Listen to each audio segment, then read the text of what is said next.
Bonjour, bonsoir à toutes et à tous les amis, j'espère que vous allez bien, que vous êtes en forme. Donc je vous retrouve pour ce nouveau débrief, le débrief du Prime 7, plein de choses à vous dire. Donc ce soir il s'est passé plein de choses dans cette émission, évidemment vous l'avez vu, c'est sans doute la pire des éliminations, j'ai souhaité le titrer comme ça. Pourquoi la pire?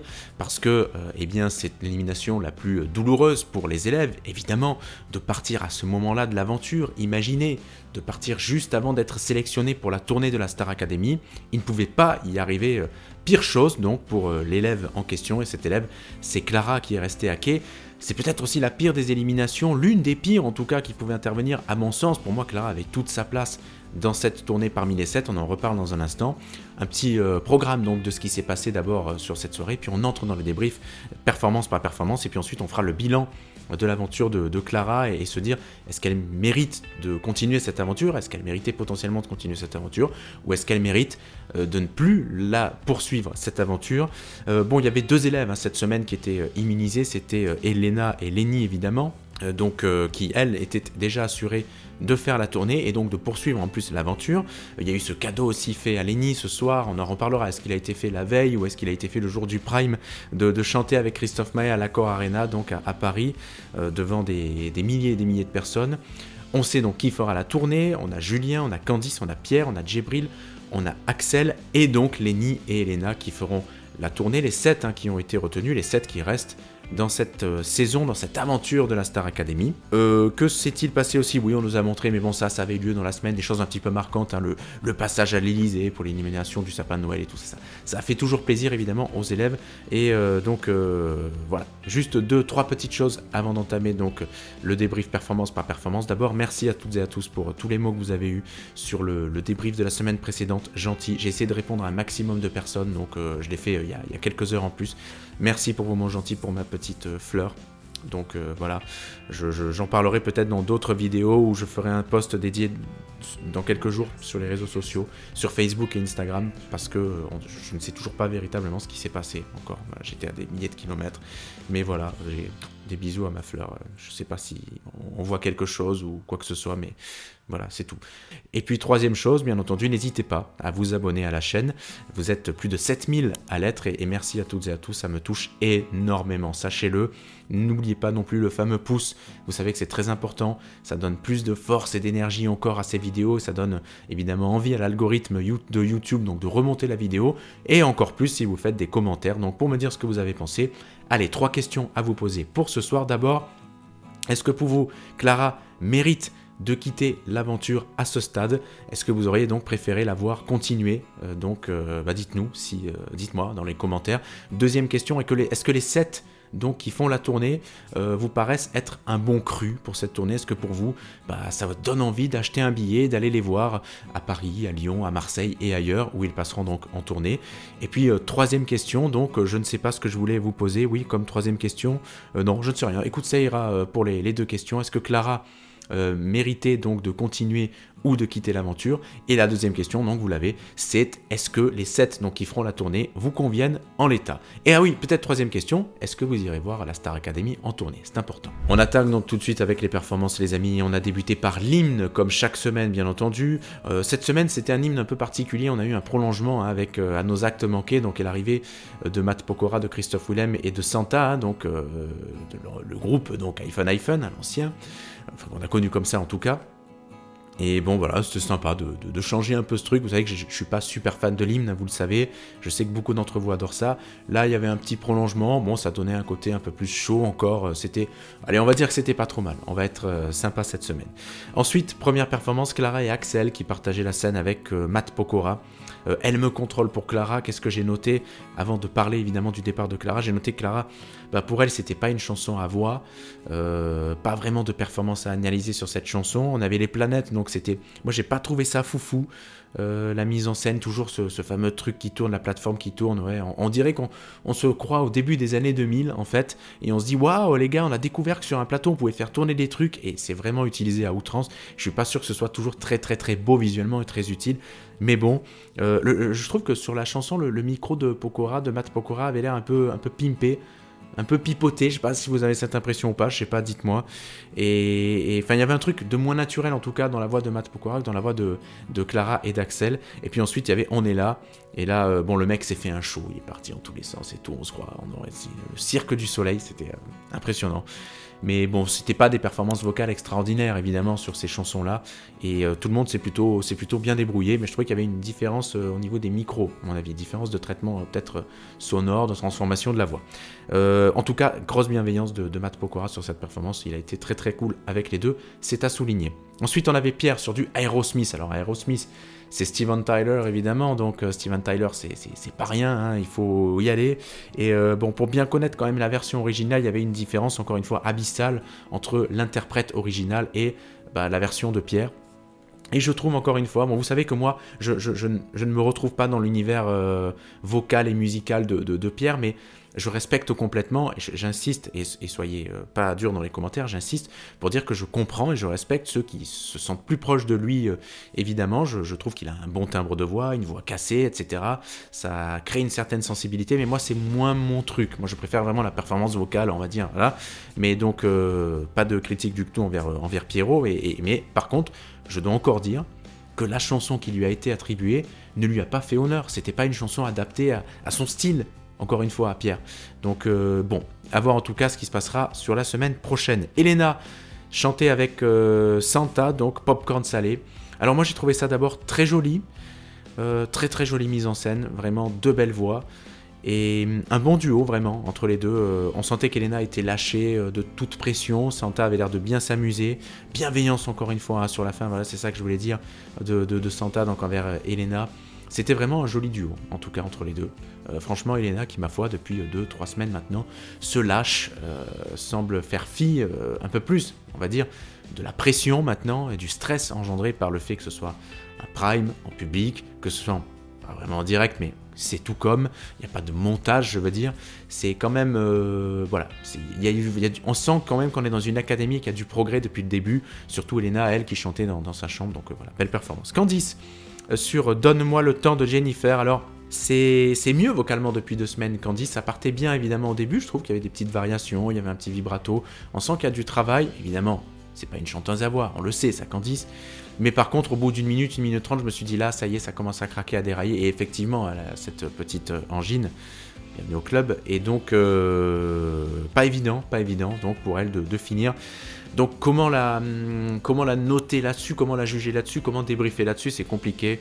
Il y a toujours ce style un peu petite fille, c'est pas péjoratif, hein, que je pensais être au départ une qualité pour elle, mais qui, moi, semaine après semaine, me dérange de plus en plus parce qu'en fait, je ne la vois pas sortir de ce registre. Voilà. Et si elle essaie de sortir de ce registre, ça ne lui va pas. Donc je sais pas ce que vous en pensez, mais par exemple, pour moi, Candice aurait peut-être pu être celle qui aurait pu être écartée de la tournée ce soir, on va dire. Parce que vocalement, on pourra lui proposer moins de choses. Après, on pourra lui proposer des ballades, des choses douces, faire des duos aussi, ça c'est important. Mais je pense que dans la performance pure et dans la présence scénique, elle est quand même en dessous de ses camarades du soir. C'est pas une critique méchante, hein, ne le prenez pas pour ça s'il vous plaît, d'accord ? Donc j'enchaîne avec la performance de Julien et Djibril qui était en trio avec Christophe Willem, donc Jacadi avec Djibril, bon là, avec Djibril il n'y avait pas de comparaison, Christophe Willem il a une voix incroyable, Djibril c'est pas un chanteur à voix encore une fois, mais il a essayé d'être là, de répondre présent, d'être dans la présence, la prestation, la performance était plutôt pas mal. Double jeu donc avec Julien, c'était pas un cadeau non plus là pour Julien, c'était pas du tout, il y avait vraiment pour le coup Julien qui a une voix assez grave et Christophe Willem qui a une voix très très aiguë, donc ouais, on sentait quand même la différence et c'est difficile là aussi de juger Julien sur cette perf. Et puis PS, je t'aime, bon, pas foufou, pas la même tessiture, bon, je reprends un peu ce que j'ai dit tout à l'heure, c'est pas le même timbre vocal du tout, donc compliqué hein, de juger cette performance là.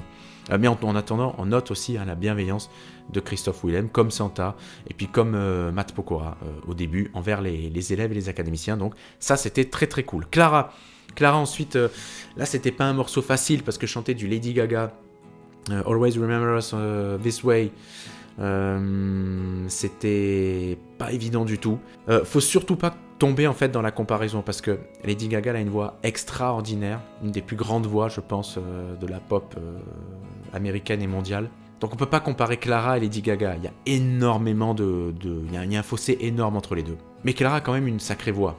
Et à son niveau, avec cet enjeu-là, sur cette performance-là, c'était très bien comme performance. Franchement, elle a assuré. Moi, j'ai beaucoup aimé en plus ce qu'elle a dit à la fin.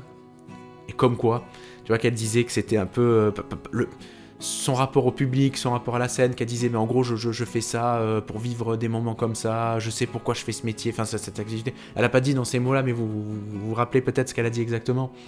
Et putain, c'est vrai qu'avec le recul, en me disant que maintenant elle est partie de la Starac, je me dis, ces mots sont quand même lourds de sens, mais bon, voilà, elle a fait une super performance, mais ça ne l'a pas aidé. Ensuite, on avait Candice et Pierre et Juliette Armanet. Alors, Candice, c'était là aussi, hein, elle était un peu petite fille, ça manquait de présence vocale, même presque de présence scénique. Pierre était un peu plus cette fois dans son registre, il a été meilleur, je trouve, là-dessus. Et puis ensuite, le dernier jour de disco. Alors là, pour le coup, moi j'ai trouvé que le trio final faisait un peu karaoké. Ça partait un peu dans tous les sens. Bon, mais voilà, là, c'est pas non plus. On peut pas juger énormément là-dessus. Ce sont des performances tellement courtes. Parce que bon, c'est en 3 minutes, on a 3 séquences qui se suivent, qu'il est difficile véritablement de juger. Franchement, c'est compliqué. Ensuite, on avait l'un des grands moments de cette soirée. C'est donc Lenny qui était en duo avec Christophe Maé, donc sur la scène de l'Accor Hotel Arena, ex-Bercy. L'Accor Arena, ex-Paris-Bercy. Lenny, franchement, moi je lis pas mal de critiques sur Lenny, j'ai du mal à comprendre, honnêtement, parce que pour moi, ça ne fait aucun doute et ça crève l'écran que c'est la meilleure de cette Star Academy. C'est la meilleure en chant, en danse, elle est balèze. On voit qu'elle est jeune et qu'elle a une certaine appréhension des choses, mais dès qu'elle est sur scène, c'est fini, tout part. Elle est à l'aise, elle a un talent en fait naturel, elle a un vrai talent naturel. Ça me rappelle la première fois que je l'ai vue, le Prime numéro 1, je me suis dit, elle, c'est la meilleure. Je ne m'y trompe pas. Et je veux dire, ce qu'a dit Michael Goldman ensuite sur Lenny, ça le confirme bien.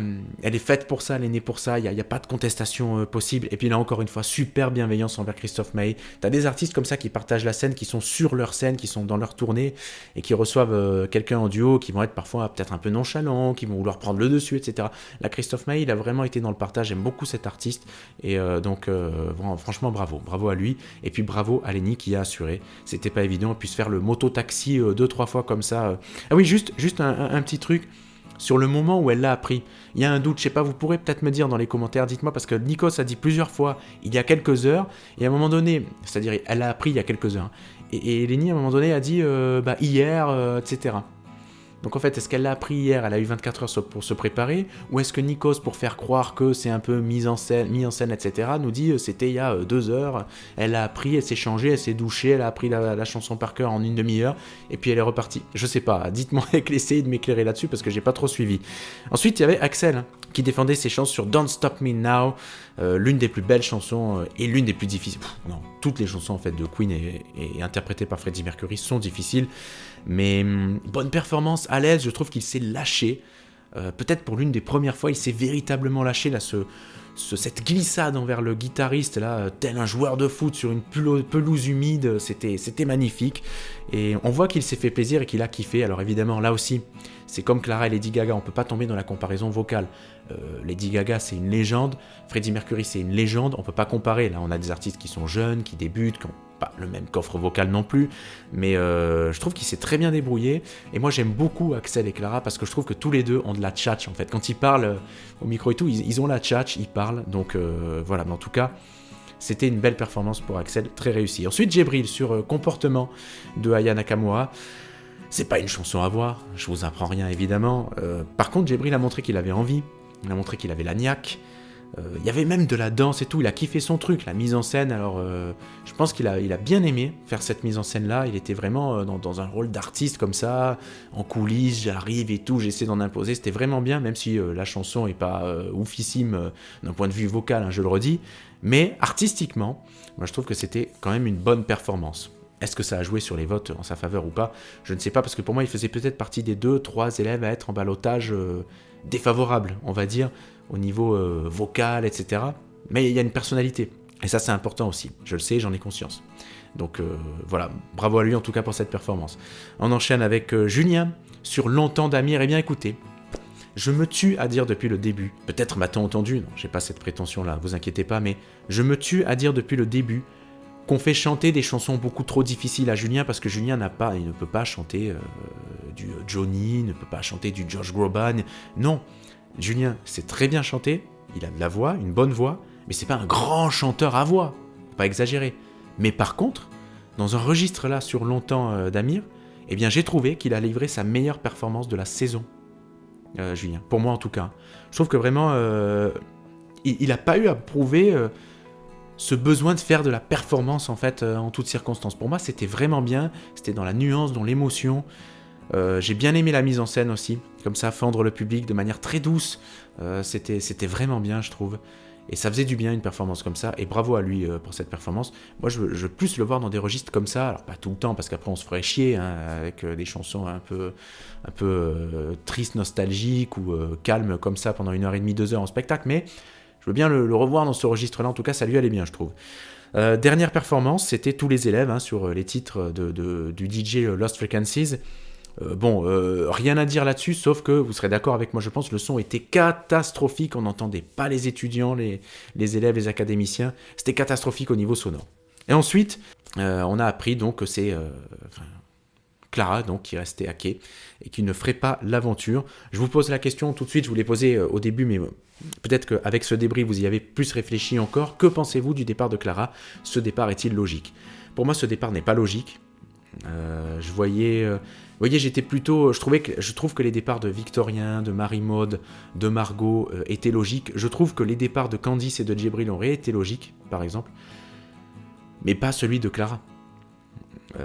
Non, franchement non. Elle est pétillante, elle danse, elle chante, elle a de la voix, elle est à l'aise, elle a la tchatch, elle a la niaque et tout.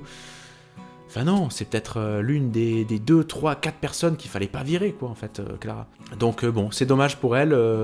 Après, je pense qu'elle a un avenir. Là aussi, c'est la question que je vous pose. Hein. A-t-elle un avenir aussi dans la musique, dans la chanson ? Pensez-vous qu'elle peut sortir des titres, etc., etc. Moi, je pense que oui. Honnêtement, il y a de la place aujourd'hui, et je pense qu'elle peut faire une carrière. On verra en tout cas. On en reparlera, les amis. Mais à titre perso, moi, je suis un peu déçu de son départ. Je pensais que ce serait pour quelqu'un d'autre, mais après c'est vrai qu'à ce stade ça devient de plus en plus difficile aussi de choisir, j'en conviens. Voilà les amis, j'espère que vous avez apprécié ce débrief de 15, 16, 17, 18 minutes, en tout cas moi j'ai pris un plaisir à le faire parce que ça me fait du bien, encore une fois, je suis pas en superbe forme moralement du tout, je peux vous dire que la semaine a été extrêmement pénible pour moi, très très dure. Et ça va l'être encore dans les prochaines heures et les prochains jours. Mais je suis content de vous avoir parlé, je suis content de vous lire dans les commentaires, vraiment, ils font chaud au cœur. Parfois il y a des commentaires qui sont un petit peu piquants, mais c'est pas grave, c'est le jeu et je vous en veux pas. Mais les commentaires gentils, adorables, et les bienveillants et constructifs aussi, on n'est pas toujours obligé d'être d'accord, hein. On peut avoir des goûts totalement différents. Et quand c'est constructif et qu'il y a de l'argumentaire et de la compréhension aussi de nos goûts musicaux mutuels, bah, je suis très heureux de voir tout ça. Donc voilà, restez en tout cas constructif, restez bienveillant. Vous pouvez être critique, mais avec bienveillance et toujours sympathie, tout passe. Donc prenez bien soin de vous les amis, faites attention à vous et à vos proches surtout. C'est bientôt Noël, la semaine prochaine, le prochain débrief se fera à la veille quasiment de Noël. Donc le sapin est toujours là, je vous souhaite plein de belles choses pour la suite. Je vous embrasse et je vous dis à très vite.